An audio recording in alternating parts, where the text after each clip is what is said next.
You ask Tiger to solve. This deals with linear equations with one unknown. The final result is x equals -3. Let's solve it step by step. Simplify the expression.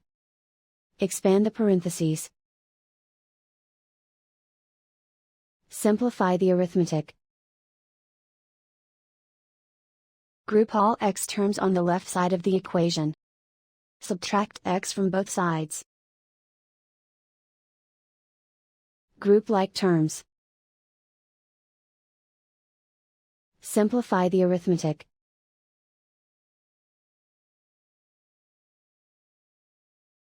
Group all constants on the right side of the equation.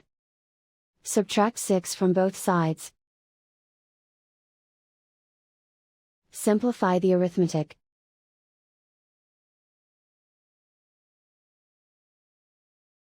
Isolate the x. Divide both sides by 2. Simplify the fraction. Find the greatest common factor of the numerator and denominator.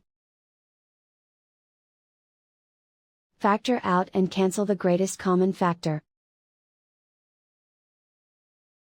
And so the final result is x equals -3.